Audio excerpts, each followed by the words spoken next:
بسم الله الرحمن الرحيم قال فمن ربكما يا موسى قال ربنا الذي أعطى.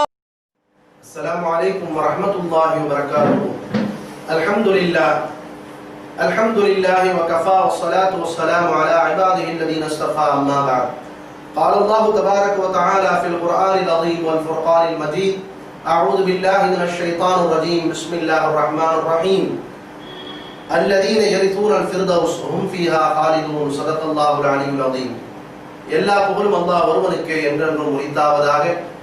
சாதியும் சமாதானமும் கண்மணி நாயகம் முஹம்மது ஸல்லல்லாஹு அலைஹி வஸல்லம் அவர்கள் மீதும் அவர்களுடைய வாழ்க்கை வழிமுறையை பின்பற்றிய உத்தம சத்திய சஹாபாக்கள் மீதும் தாபிஈன்கள் மீதும் தபஉ தாபிஈன்கள் மீதும் நல்லோர்கள் நாதாக்கள் உலகில் வாழக்கூடிய முஃமினான முஸ்லிமான ஆண் பெண் இரு சாராரின் மீதும் அல்லாஹ்வினுடைய சாந்தியும் சமாதானமும் பாதுகாப்பும் பரக்கத்தும் என்றென்றும் நிலவட்டுமாக. ஆமீன் யா ரப்பல் ஆலமீன். கண்ணியத்திற்குரியவர்களே, நேற்றைய தினம் சொர்க்கம் சம்பந்தமான பல விஷயங்களை நாம் பேசினோம்.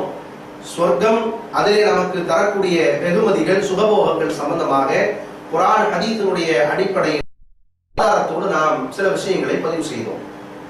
இன்ஷா அல்லாஹ் இன்றைய தினம் அந்த விலைமதிப்பில்லாத சொர்க்கத்திற்கு நாம் செல்ல வேண்டுமானால் நம்மை நாம் எப்படி தயார்படுத்திக் கொள்ள வேண்டும், என்னென்ன வணக்கங்களை நாம் செய்தால்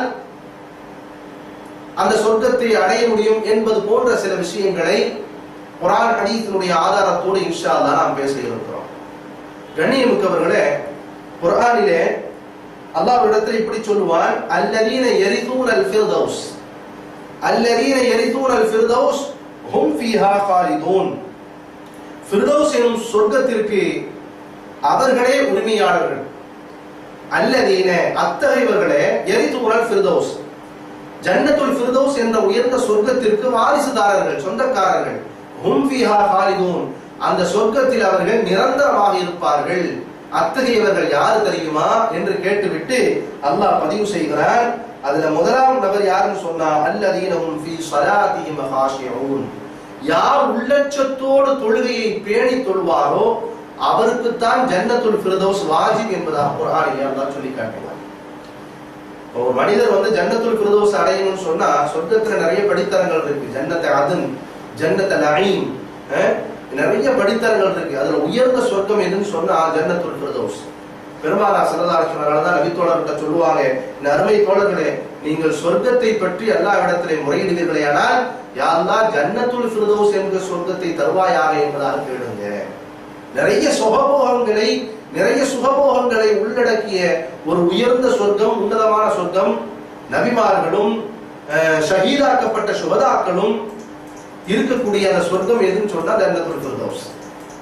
நீங்கள் ஜன்னத்துல் ஃபிர்தௌஸையே கேளுங்கன்னாங்க ரசூல் ஸல்லல்லாஹு அலைஹி வஸல்லம். அல்லாஹ் இங்க குர்ஆன்ல சொல்றான், ஜன்னத்துல் ஃபிர்தௌஸ் உங்களுக்கு வேண்டுமா, அல்லதீனஹும் ஃபீ ஸலாத்திஹிம் காஷிஊன், நீங்க தொழும் பொழுது உங்களுடைய தொழுகையில் உள்ளச்சம் இருக்க வேண்டும். இது சம்பந்தமாக ஏற்கனவே முன்னொரு பயான்ல தெளிவா சொல்லிட்டோம். உள்ளச்சத்தோடு தொழுகணும். நாம தனியா தொழுதாலும் சரி, ஒரு இமாமுக்கு பின்னால் நின்று தொழுதாலும் சரி, நிதானமாக நிறுத்தி ஓதக்கூடிய ஒவ்வொரு ஆயத்துகளையும் நிதானமாக ஓதணும். ருக்கு சஜிதாக்களை நிதானமாக செய்ய வேண்டும். தொழுகை நிதானமாக, அவசரப்படாமல் அழகான முறையிலே பேணுதலோடு உள்ளச்சத்தோடு எந்த மனிதர் தொழுகிறாரோ அவர் ஜன்னத்துல் ஃபிர்தௌஸ் என்ற சொர்க்கத்திற்கு சொந்தக்காரர் என்பதாக குர்ஆனிலே அல்லாஹ் சொல்லி காட்டுவார். இரண்டாவது அல்லாஹ் சொல்லும் பொழுது வல்லதீனஹும் அனில் லக்வி முஅரிதூன், வல்லதீனஹும் அனில் லக்வி முஅரிதூன், வீணான காரியத்திலிருந்து தன்னை அவர் பாதுகாத்துக் கொள்வார். எதுவெல்லாம் வீணானதுன்னு தெரியுதோ, வீணான காரியம் நடக்கிற இடத்துக்கு போக மாட்டார். வீணான காரியம்னு தெரிஞ்சா அதிலிருந்து ஒதுங்கிக் கொள்வாரே, அத்தகையவர்கள் ஜன்னத்துல் ஃபிர்தௌஸுக்கு உரிமையாளர்கள் என்பதாக குர்ஆனிலே இறைவன் சொல்லி காட்டுவார். மூணாவது குவாலிஃபிகேஷன் என்னன்னு சொன்னா, ஜன்னத்துல் ஃபிர்தௌஸை நாம் அடைய வேண்டும் என்றால் மூன்றாவது மிகப்பெரிய தகுதியாக அல்லாஹ் இதை சொல்லி காட்டுவான்: வல்லதீனஹும் லிஸ்ஸகாத்தி ஃபாஇலூன், வல்லதீனஹும் லிஸ்ஸகாத்தி ஃபாஇலூன். அல்லாஹ் மனிதனுக்கு தந்த செல்வத்திலிருந்து ஜகாத் எனும் கடமையை அழகாக நிறைவேற்றக்கூடியவர்கள் ஜன்னத்துல் ஃபிர்தௌஸ் என்ற உயர்ந்த சொர்க்கத்திற்கு சொந்தக்காரர்கள். ஜகாத், கண்ணியத்திற்குரியவர்களே, எந்த சமூகம் ஜக்காத்தை சரியாக முறையாக பேணுதலாக கணக்கிட்டு கொடுக்குமோ அந்த சமூகத்திலே ஏழ்மையானவர்கள் இருக்க மாட்டார்கள் நாங்கள் பெருமானார் ஸல்லல்லாஹு அலைஹி வஸல்லம். ஆனால் தற்காலத்தை பொறுத்தவரை பள்ளிவாசலுக்கு தொழ வரக்கூடிய நபர்களுடைய எண்ணிக்கையை விட பள்ளிவாசல்களிலே வாசல்ல அமர்ந்திருக்கக்கூடிய யாசகம் கேட்கக்கூடிய நபர்களுடைய எண்ணிக்கை தான் அதிகமாக இருக்கிறது. காரணம் என்னவென்றால் நம்முடைய சமூகத்திலே பெரும்பாலானோர் அல்லாஹ்விற்கு பயந்து தன் முறையாக தன்னுடைய சொத்திற்கு கணக்கிட்டு ஏழை எளியவர்களுக்கு தர்மம் செய்யக்கூடிய சீதேவிகள் நிறைய பேர் இருக்கிறார்கள். என்றாலும் கூட அதிகமான பேர் ஜக்காத்தை விளங்காத காரணத்தினால் தொழுகையை விளங்கிய அளவிற்கு, நோன்பை விளங்கிய அளவிற்கு இன்னைக்கு ஜக்காத்தை நிறைய பேர் விளங்குறதே இல்லை. அதனாலேயே ஜக்காத்தை முறையாக கொடுக்காம இருக்கிறாங்கன்னு சொல்லலாம். கண்ணியத்திற்குரியவர்களே, ஜக்காத் சம்பந்தமா வரும் காலங்கள்ல நிறைய விஷயங்கள் இந்த ரமதானுடைய தொடர்பையா நம்ம பேச இருக்கிறோம். ஜக்காத்தை விளங்குறதே இல்லை. ஜக்காத்தை என்ன நினைச்சிட்டாங்கன்னு சொன்னா ரமதானுடைய மாதத்துல மட்டும்தான் கொடுக்கப்பட வேண்டியது அப்படின்னு நினைக்கிறதே முதல் தவறு. ஷாபான்ல போய் யாராவது ஒரு யாசகம் கேட்கக்கூடிய போய் கேட்கிறாரு, ஆபரேஷன் வச்சிருக்கிறேன் அல்லது பிள்ளைக்கு நிக்கா வச்சிருக்கிறேன் ஏதாவது கொடுங்கன்னு சொல்லி கேட்கிறாருன்னு வைங்களேன். எங்களுடைய உடம்பு சரியில்லை, ஆபரேஷன் நடக்க இருக்குது, அதுக்கு ஏதாவது மருத்துவ செலவுக்கு கொடுங்க, அல்லது பிள்ளைக்கு நிக்கா வச்சிருக்கிறேன் ஏதாவது தர்மம் செய்யுங்கன்னு போய் கேட்டாலே ஒரு சிலர் மார்க்கத்தை விளங்காத காரணத்தினால் நாங்க ஜக்காத்லாம் ரம்ஜான்ல தான் கொடுக்கலான்னு இருக்கிறோம், நீங்க ரம்ஜானுக்கு வாங்கன்றுவாங்க. சஹாபாக்களுடைய காலத்துல நீங்க எடுத்து பாத்தீங்கன்னா ரமதான் அல்லாத காலங்களிலிருந்து சஹாபாக்கள் ஜக்காத் கொடுத்திருக்கிறாங்க. ஜக்காத் என்பது உரிய சொத்துக்களை முறையாக கணக்கிட்டு ஏழை எளியவர்களுக்கு கொடுக்கக்கூடிய அந்த பொருள் தான் ஜக்காத்து. அது எத்தனை பேருக்கு கொடுக்கணும், எல்லாத்துக்கும் கொடுத்துட முடியாது. ஜக்காத் ஒரு 8 வகையான கூட்டத்தாருக்கு மட்டும்தான் கொடுக்கணும். அதெல்லாம் இன்ஷா அல்லாஹ் வருங்காலங்களில் நம்ம பேசுவோம் இன்ஷா அல்லாஹ். ஏன்னா முக்கியமான ஒரு இபாதத்து ஜக்காத் என்கிற இபாதத்து. இன்ஷா அல்லாஹ் வருங்காலங்களில் பேசுவோம். கண்ணியமிக்கவர்களே, அந்த 8 கூட்டத்தாரை தவிர யாருக்கும் கொடுக்க கூடாது. நம்ம ஜக்காத்தை எல்லா காலங்கள்லையும் கொடுக்கலாங்கிறத முதல்ல விளைவிக்கணும். அதே மாதிரி ஜக்காத்துல என்ன நினைச்சிருக்கிறாங்கன்னு சொன்னா, ரமதான் மாதம் வந்துருச்சுன்னு சொன்னா ஒரு 10 ரூபாயும் 5 ரூபாயும் 20 ரூபாயும் 50 ரூபாயும் பேங்க்ல போய் மாத்திக்கிறது. மாத்திட்டு என்ன செய்யறது, வர்றவங்களுக்கு எல்லாம் கொடுத்துக்கிட்டே இருக்குது. இதுக்கு பேர் ஜக்காத்து கிடையாதுங்க. ஜக்காத் என்பது யாசகம் கேட்கக்கூடிய நபர்களுடைய எண்ணிக்கையை குறைக்க வேண்டும். அதுதான் ஜக்காத். அவங்களுடைய தேவை என்னன்னு பார்த்து அதை முழுமையாக கொடுத்துடணும். அதுக்கு பேர் தான் ஜக்காத். அல்ஹம்துலில்லாஹ் சமமா இன்ஷா அல்லாஹ் பின்னாடி பேசுவோம். அப்ப அல்லாஹ் சொல்லி காட்டுவான், நீங்க சொர்க்கத்துல ஜன்னத்துல் ஃபிர்தௌஸ்ல போகணும்னு ஆசைப்படுறீங்களா, வல்லதீனஹும் லிஸகாத்தி ஃபாயிலூன், முறையாக ஜகாத்தை நீங்க நிறைவேற்றுங்க அல்லாஹ் சொல்லுவான். அடுத்த விஷயத்தை அல்லாஹ் சொல்லுவான், வல்லதீனஹும் லிஃபுரூஜிஹிம் ஹாஃபிலூன், யார் ஜன்னத்துல் ஃபிர்தௌஸ் என்கிற சொர்க்கத்துல போறதுக்கு விரும்புறாங்களோ, வல்லதீனஹும் லிஃபுரூஜிஹிம் ஹாஃபிலூன், அவர்கள் தங்களுடைய கற்பை பேணுதலாக பாதுகாக்கக்கூடியவர்களாக இருப்பார்கள். மனைவியை தவிர வேறு யாரையும் அவர்கள் தீண்ட மாட்டார்கள் என்பதாக குர்ஆனிலே அல்லாஹ் சொல்லி காட்டுவான். அடுத்து அல்லாஹ் சொல்லுவான், வல்லதீனஹும் லிஅமானாத்திஹிம் வஅஹதிஹிம் ராஊன், வல்லதீனஹும் லிஅமானாத்திஹிம் வஅஹதிஹிம் ராஊன், அமானிதங்களை உடன்படிக்கைகளை அழகாக பேணுவாங்க. யாராவது ஒரு அமானிதமா ஒரு பொருள் கொடுத்து வச்சுட்டு போனா தற்காலத்தை பொறுத்த வரைக்கும் என்ன நடக்குதுன்னு சொன்னா, எப்ப நீ கொடுத்த அதெல்லாம் காந்தி கணக்குல எழுதிக்க அப்படின்னு சொல்லுவான். கேள்விப்பட்டிருக்கீங்க அந்த வார்த்தையை? அமானிதங்களை உரிமையாளரிடத்துல முறையாக ஒப்படைக்க வேண்டும். பொருள் மட்டும் அமானிதம் அல்ல, வார்த்தையும் கூட அமானிதம். நாளைக்கு தர்றேன்னு சொல்றாரு கடை வாங்கினவரு, காணாம போயிடுறாரா இல்லையா? நான் எப்ப சொன்னேன் பாத்திரலாம், கேஸ் போடலாம் போட்டுக்க, யார்கிட்ட வேணாலும் போ, நீ எப்படி அந்த பணத்தை வாங்கிடுவேன் நான் பாக்குறேன்.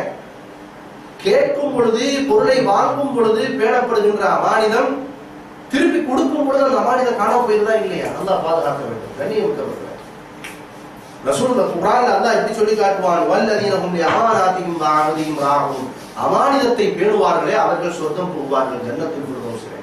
அடுத்து அல்லாஹ் சொல்லுவான், வல்லதீனஹும் அலா ஸலவாத்திஹிம் யுஹாஃபிலூன், தமக்கு கடமையாக்கப்பட்ட தொழுகையை பேணி தொழுவார்கள். அந்தந்த நேரத்தில் அந்தந்த தொழுகையை நிறைவேற்றுறது. இன்ன ஸலாத கானத் அலல் முஃமினீன கிதாபம் மௌகூதா, குர்ஆன்ல அல்லாஹ் சொல்லி காண்பிக்கிறான். தொழுகை என்பது, தொழுகை என்கிற வணக்கம் வகுக்கப்பட்ட நேரம், வகுக்கப்பட்ட வணக்கம். என்னைக்காவது ஒரு நாள் ஏதாவது ஒரு காரணத்தினால பிந்திருச்சுன்னு சொன்னா அதை கல்லாவாக தொழுதுக்கலாமே தவிர வாடிக்கையாக கல்லாவாக தொழுகிறது பெரிய தவறு, மார்க்கத்தில் அனுமதி இல்லாத காரியம். சஹாபாக்கள் எந்த அளவுக்கு தொழுகை பேணி பாதுகாத்துருக்காங்க தெரியுமா? தக்பீர் தஹரீமா இடைவிடாமல் தொழுதிருக்கிறாங்க நிறைய சஹாபாக்கள். முதல் ரக்காயத்துல ரசூல் ஸல்லல்லாஹு அலைஹி வஸல்லம் இமாமாக நின்று தக்பீர் கட்டின உடனேயே சேருவாங்க தொழுகையில. தொழுகை விடாமல் தொழுதிருக்கிறாங்க நிறைய சஹாபாக்கள். ஒரு பக்த கூட விடாமல் தொழுத சஹாபாக்கள் எத்தனையோ பேர். இன்னைக்கு வெறுமன ஜும்மாவுக்கும் பெருநாளுக்கும் மட்டும் பள்ளியை பார்க்கக்கூடியவர்கள் எத்தனையோ பேர். அல்லாஹ் பாதுகாக்க வேண்டும். அதற்கு அபூபக்கர் ரலியல்லாஹு அவர்கள் தொழுகைக்கு ஒரு நாள் லேட்டா வர்றாங்க. லேட்டா வந்து வேக வேகமா வந்து பாக்குறாங்க. பெருமானார் ஸல்லல்லாஹு அலைஹி வஸல்லம் முதல் ரக்காயத்துக்கு ருக்குவுக்கு போயிட்டாங்க. தக்பீர் தஹரீமா விடாமல் தொழுத சஹாபாக்கள் ஹஜ்ரத் அபூபக்கர் ரலியல்லாஹு போறாங்க.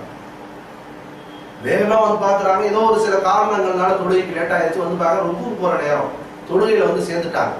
பள்ளிக்குள்ள வரும் பொழுது தன்னை அறியாமல் அல்லாஹு அக்பர்னு ஒரு வார்த்தையை சத்தம் போட்டு சொல்லிட்டு வந்துட்டாங்க. அதாவது ஏதாவது ஒரு ஆச்சரியமான விஷயமோ திடுக்கிற விஷயத்தையோ பார்த்தோம்னா அல்லாஹ் அக்பர் சொல்லுவோமா இல்லையா? அது மாதிரி அல்லாஹு அக்பர்னு தன்னை அறியாமே சத்தம் போட்டு உள்ள வர்றாங்க. தொழுகை முடிச்சோட பெருமானார் ஸல்லல்லாஹு அலைஹி வஸல்லம் கேட்டாங்க, யார் இந்த மாதிரி சத்தம் போட்டதுன்னு கேட்டாங்க. இதெல்லாம் அபூபக்கர் ரலியல்லாஹு சொன்னாங்க, யா ரசூலல்லாஹ், அழுது கொண்டே சொன்னாங்க, தெரியாதனமா நான் இந்த மாதிரி சத்தம் போட்டேன், அல்லாஹ்வுக்காக நீங்க என்னை மன்னிக்க வேண்டும். என்ன காரணம் கேட்கும் பொழுது, உங்களுடைய வாழ்நாளிலே தக்பீர் தஹரீமா தவறாமல் நான் தொழுது கொண்டிருந்தேன் இன்றளவும். இன்னைக்கு தக்பீர் தஹரீமான என்னங்க, இமாம் தக்பீர் கட்டணும் கூடவே சேர்ந்து தக்பீர் கட்டி தனா ஓதிடணும். இமாம் அல்ஹம்து சூரா ஓத ஆரம்பிச்சுட்டா தனால ஓதக்கூடாது. அதான் தக்பீர் தஹரீமான்னு அர்த்தம். தக்பீர் தஹரீமாவோடு தொழுதுட்டு வந்தேன். இன்னைக்கு வந்து எனக்கு அது கிடைக்காம போயிருச்சு. முதல் ரக்காயத்து போற நேரத்தில் நான் வந்து சேர்ந்துட்டேன். என்னை அறியாமல் அந்த வார்த்தை வந்துருச்சு. யா ரசூலல்லாஹ், அந்த இடத்துல உங்களுடைய தொழுகையில் ஏதாவது இடையூறு ஏற்பட்டு இருக்குமே ஆனால் என் அல்லாஹ்வுக்காக மன்னிங்கன்னு நான் ரசூலுல்லாஹி ஸல்லல்லாஹு அலைஹி வஸல்லம் அபூபக்கர் ரலியல்லாஹு. எனவே கண்ணியத்திற்குரிய சஹாபாக்கள் அந்த அளவுக்கு தொழுகையை பேணி பாதுகாத்து இருக்கிறார். இன்னைக்கு அனுதினமும் 5 நேரமும் விடாமல் தொழக்கூடிய தொழுகையாளிகள் கூட ஏதாவது தங்களுடைய வீடுகளிலே சுப காரியங்கள், திருமணம் போன்ற வைபவங்கள் ஏற்பட்டா சர்வசாதாரணமாக தொழுகையை விடக்கூடியவர்களாக நம்ம பார்க்கிறோம். ஏதாவது துக்க நிகழ்வுகள் அல்லாஹ் பாதுகாப்பு ஏற்பட்டால் சர்வசாதாரணமாக தொழுகையை புறக்கணிக்கக்கூடியவர்களாக பார்க்கிறோம். ஒரு சுன்னத்தான நிக்காஹுக்காக வேண்டி எத்தனையோ ஃபர்துகள் விடப்படுகிறது. அல்லாஹ் பாதுகாக்க வேண்டும். குர்ஆனில் அல்லாஹ் சொல்லி காட்டுவான், நீங்கள் ஜன்னத்துல் ஃபிர்தௌஸ் என்ற உயர்ந்த சுவனபதிக்கு நீங்கள் உள்ள போக ஆசைப்படுறீங்களா, வல்லதீன ஹும் அலா ஸலவாத்திஹிம் யுஹாஃபிதூன், தொழுகையை நீங்கள் பேணி பாதுகாத்துக் கொள்ளுங்கள் என்பதாக அல்லாஹ் சொல்லுவான். கண்ணியத்திற்குரியவர்கள், இதெல்லாம் குர்ஆனிலே சொல்லப்பட்ட விஷயங்கள். இனி ஹதீஸ்ல நாம் எடுப்போமேயானால் பெருமானார் ஸல்லல்லாஹு அலைஹி வஸல்லம் அவர்கள் நிறைய விஷயங்களை சொல்லி இருக்கிறாங்க. இந்த குவாலிஃபிகேஷன் எல்லாம் யார்கிட்ட இருக்குமோ, இந்த தகுதிகள்லாம் யார்கிட்ட இருக்குமோ அவங்க மட்டும்தான் ஜன்னத்துல் ஃபிர்தௌஸ் நுழைய முடியும். அரபு வாசகங்களை படிப்பதற்கு இப்ப நேரம் இல்லாத காரணத்தினால் தமிழ்ல மட்டும் இன்ஷா அல்லாஹ் வேக வேகமா நம்ம சொல்லிட்டு போறோம். பெருமானார் ஸல்லல்லாஹு அலைஹி சொன்னாங்க, அமானிதங்களை பாதுகாத்துக் கொள்ளுங்கள், கற்பை பாதுகாத்துக் கொள்ளுங்கள், கோபத்தை அடக்கிக் கொள்ளுங்கள். யார் கோபத்தை அடக்குறாரோ அவருக்கு ஜன்னத்துல் ஃபிர்தௌஸ் கிடைக்கும். நாங்க பெருமானார் ஸல்லல்லாஹு அலைஹி மனிதனுடைய இயற்கையான குணம் வந்து கோபம். திடீர்னு கோபம் வந்துடும்.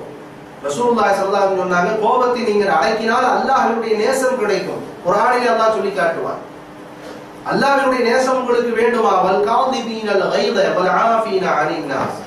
3 விஷயங்கள் யாருக்கு இருக்கிறதோ அந்த மனிதனுக்கு இறைவனுடைய நேசம் கிடைக்கும். அல்லாஹ் யுஹிப்புல் முஹ்சினீன், அல்லாஹ் அந்த மனிதர்களை நேசம் கொடுக்கிறான், அன்பு கொடுக்கிறான் அல்லாஹ்வே சொல்லி காட்டுவான். அந்த 3 குணங்கள் என்னங்க, அல்லதீன யுன்ஃபிகூன ஃபிஸ் ஸர்ராஇ வல் தர்ராஇ, ஏழை எளியவர்களுக்கு எல்லா நிலையிலும் தர்மம் செய்யணும்.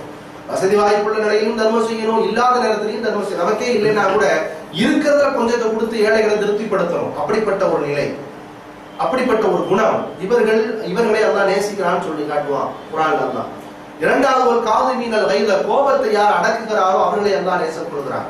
வல் ஆஃபீன அனின் நாஸ், யார் நமக்கு பிறர் செய்கின்ற தீங்கை மன்னிக்கிறாரோ, ஒரு மனிதர் இன்னொரு மனிதருக்கு செய்யக்கூடிய தீங்குகளை யார் மன்னிப்பாரோ வல்லாஹு யுஹிப்புல் முஹ்சினீன், அல்லாஹ் அந்த மனிதரை நேசம் கொள்கிறான் என்பதாக குர்ஆனில் அல்லாஹ் சொல்லுவான். எனவே கண்ணியத்திற்குரியவர் நான் சொல்ல வருவது, கோபத்தை யார் வென்று விழுங்குவாரோ, அதனாலதான் ஸல்லல்லாஹு சொன்னாங்க, உங்களுக்கு கோபம் வந்துருச்சுன்னு சொன்னா நேரம் என்ன செஞ்சிருங்க, போய் ஒளிச்சுக்கிட்டு வந்துருங்க, தண்ணீரை நினைச்சிட்டு முகத்தையும் கையையும் காலையும் கழுவிட்டு வந்துருங்க, ஒளிச்சீங்கம்மா. ஒரு நபித்தோழர் கேட்டார், யார சொல்லலாம், கோபத்துக்கு ஒளி செய்யறதுக்கு என்ன சம்பந்தம்? ஸல்லல்லாஹு சொன்னாங்க, கோபம் யாருக்கு இருந்து வர்றது, யாருடைய குணம், அலகலவும் மின ஷைத்தான், ஷைத்தானுடைய குணம் கோபம். ஷைத்தான்ட்ட இருந்து வர்றதுதான் ஒரு மனிதனுக்கு வர்ற கோபம். ஷைத்தான் நெருப்பால் படைக்கப்பட்டவன். நெருப்பை அணைக்கக்கூடிய சக்தி வந்து தண்ணீரை தவிர வேற எதுக்குமே கிடையாது.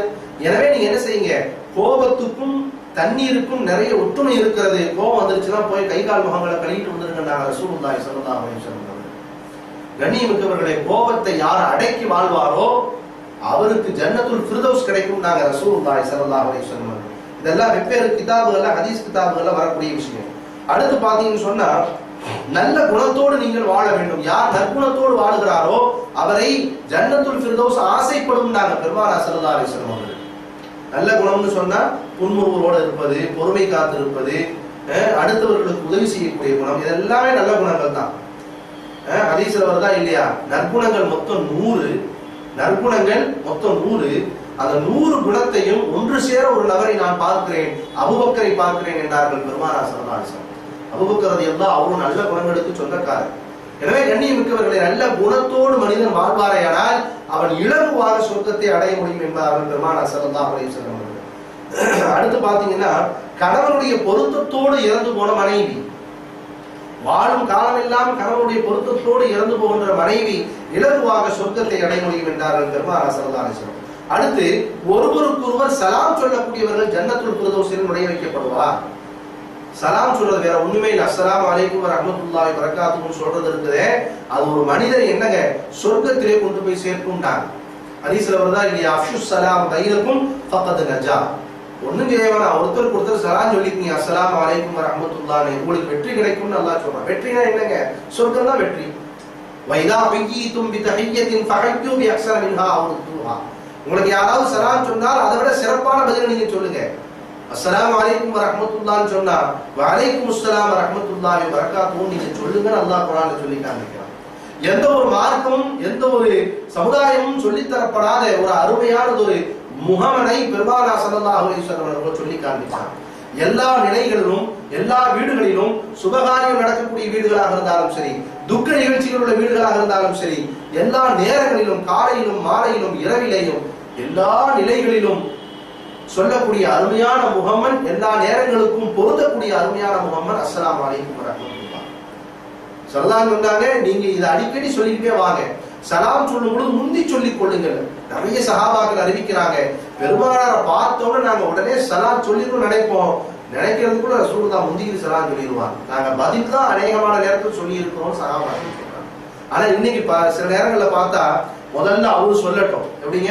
முதல்ல அவர் சொல்லட்டும், 2 பேரும் சலாம் சொல்லி நீங்க வந்து சகஜமாயிக்குங்க, சிநேகமாயிக்குங்கன்னு சொன்னா நான் சொல்ல மாட்டேன், முதல்ல அவரை சொல்லுங்க. அவர் தானே சண்டை போட்டு போனாரு, அவரை சொல்லுங்க, நான் சொல்றேன் அப்படின்னு சொல்லுவான். சலாத்தை முந்தி சொல்வது சலாம் சுன்னத்து தான். சலாத்திற்கு பதில் கொடுப்பது வாஜிபு. சுன்னத்தை விட ரொம்ப உயர்தரமான கேட்டகரி வாஜிபுங்கிறது. ஆனால் சுன்னத்தாக இருந்தாலும் முந்திக்கொண்டு சலாம் சொல்லக்கூடியவர் நிச்சயமாக இறைவனுடைய நெருக்கத்தை பெறுகிறார், அதிகமான நன்மையை பெறுகிறார். ரசூலுல்லாஹி ஸல்லல்லாஹு அலைஹி வஸல்லம் அவர்கள் சொன்னார். எனவே சலாம் சொல்லக்கூடிய அந்த நடைமுறை இன்னைக்கு நம்மள்ட்ட குறைஞ்சிக்கிட்டே வருது. பார்க்காம போறது, தேவையான ஆட்கள்ல மட்டும் யார்கிட்ட வந்து காரியத்தை சாதிச்சுக்கிறோமோ அவங்கள்ட்ட மட்டும் பார்த்தா சலாம் சொல்றது, இதெல்லாம் இருக்கவே கூடாதுங்க. அல்லாஹ் பாதுகாக்கணும். சலாம் ஒரு அழகிய முகம்மன், இஸ்லாம் காட்டி தந்த அழகிய முகம்மன். அந்த சலாம் ஜன்னத்துல் ஃபிர்தௌஸ் வரைக்கும் கொண்டு போய் சேர்க்குதுன்னு சொன்னா அந்த வணக்கத்தை, அந்த இபாதத்தை நாம் எந்த அளவுக்கு கையாள வேண்டும் என்பதை நாம் யோசிக்க வேண்டும். அடுத்து பெருமானார் ஸல்லல்லாஹு அலைஹி வஸல்லம் சொன்னாங்க, ஏழை எளியவர்களுக்கு உணவளியுங்கள், நீங்கள் ஜன்னத்துல் ஃபிர்தௌஸை அடைவீர்கள். ஏழை எளியவர்களுக்கு உணவளியுங்கள். இஸ்லாத்துல நல்ல காரியம் எதுன்னு கேட்கும் பொழுது ஸல்லல்லாஹு அலைஹி சொன்னாங்க, இல்லாத ஏழைகளுக்கு நீங்கள் உணவளிப்பதுதான் இஸ்லாத்திலே சிறந்த காரியம் என்பதாக ரசூலுல்லாஹி ஸல்லல்லாஹு அலைஹி வஸல்லம் அவர்கள் சொன்னாங்க. அடுத்த ஹஜ்ஜத்தினுடைய தொழுகையை நீங்கள் தொடர்ந்து வாருங்கள், தொழுது வாருங்கள், உங்களுக்கு ஜன்னத்துல் ஃபிர்தௌஸை அல்லாஹ் தருவான். பெருமானார் ஸல்லல்லாஹு அலைஹி சொன்னாங்க. அடுத்த ஹாஃபிதுகளுக்கு, குர்ஆனை மனனம் செய்தவர்களுக்கு அல்லாஹ் ஜன்னத்துல் ஃபிர்தௌஸை தர காத்திருக்கிறான். இதெல்லாம் வெவ்வேறு ஹதீஸ் கிரந்தங்கள்ல வரக்கூடிய ஹதீஸ்கள். எல்லா விஷயத்தையும் அரபியிலையும் எழுதிட்டு வந்தோம், ஆனால் வாசிப்பதற்கு இங்க நேரம் பத்தாதனால தமிழ்லயே சொல்லிட்டு இருக்கோம். அடுத்து சொன்னாங்க ஸல்லல்லாஹு அலைஹி வஸல்லம், கடன் யாராவது உங்களிடத்துல வாங்கி இருந்தால் முடிந்தால் அந்த கடனுக்கு நீங்கள் அவகாசம் கொடுங்கள். கடனை திருப்பி தர்றவரு எனக்கு கொஞ்சம் அவகாசம் கொடுங்க, 10,000 ரூபாய் கடன் வாங்கி இருக்கிறாரு, 1ஆம் தேதி தர்றேன்னு இருக்கிறாரு, 1ஆம் தேதி பிறந்துருச்சு, கடன் கொடுத்தவர் கேட்கிறார், நாம கேட்கிறோம் கடனை கொடுங்கன்னு சொல்லி, அவர் கேட்கிறாரு கொஞ்சம் அவகாசம் கொடுங்க, இறைவனுக்காக கொஞ்சம் எனக்கு கால அவகாசம் கொடுங்க, இன்னும் 2 வாரம் கழிச்சு தரேன்னு சொன்னா அவகாசம் கொடுக்க சொன்னாங்க ஸல்லல்லாஹு அலைஹி வஸல்லம். யார் கடன் கொடுத்தவர் கடன் வாங்கியவருக்கு அவகாசம் கொடுக்கிறாரோ அல்லது முடிந்த அளவுக்கு அந்த கடனை தள்ளுபடி செய்கிறாரோ அல்லாஹ் அவருக்கு ஜன்னத்துல் ஃபிர்தௌஸை தருகிறான் என்பதாக பெருமானார் ஸல்லல்லாஹு அலைஹி வஸல்லம் சொன்னாங்க. ஹதீஸ்ல வருதா இல்லையா? சஹாபாக்களை கூப்பிட்டு உட்கார வச்சு பெருமானார் ஸல்லல்லாஹு அலைஹி வஸல்லம் சொன்னாங்க, ஒரே ஒரு நபித்தோழர் அவர் எந்த இபாதத்துமே செய்யாம சொர்க்கத்தை அடைஞ்சார், அவர் யாரு தெரியுமான்னு கேட்டாங்க. எந்த இபாதத்தும் அவர் செய்யல, அவர் தொழுகல, தன்னுடைய வாழ்நாள்ல தொழுகல, நோன்பு வைக்கல, தர்மம் செய்யல, ஒண்ணுமே செய்யல, ஆனா சொர்க்கம் போயிட்டார், அவர் எப்படி அவரை பத்தி உங்களுக்கு தெரியுமான்னு கேட்டார். சொல்லிட்டு சொன்னாங்க ஸல்லல்லாஹு அலைஹி வஸல்லம், கியாமத் நாள்ல ஒரு மனிதன் அல்லாஹ் அழைப்பான். அழைத்து கேட்டு, நீ என்ன அமல் செஞ்ச, என்ன வணக்கம் செஞ்ச? யா அல்லாஹ், நான் எதுவுமே வணக்கம் செய்யல. புகாரில பதிவு செய்யப்படும் ஹதீஸ் இது. நான் எந்த வணக்கமும் புரியல. நான் செஞ்ச ஒரே ஒரு நல்ல அரண் என்னன்னு சொன்னா, நான் நிறைய பேருக்கு கடன் கொடுப்பேன். என்கிட்ட வந்து நிறைய பேர் கடன் வாங்குவாங்க. நான் கொஞ்சம் வசதியா இருந்ததுனால நிறைய கடன் வாங்குவாங்க. அந்த கடனை திருப்பி கொடுக்கறவங்க வந்து அவகாசம் கேட்பாங்க. நான் அவகாசம் கொடுத்துருக்கிறேன். அதே மாதிரி நிறைய பேருக்கு கடனை தள்ளுபடி செஞ்சிருக்கிறேன். யா அல்லாஹ், இதை தவிர நான் வேற எந்த நல்ல அரண்களும் உலகத்துல வாழும் பொழுது நான் செய்யல.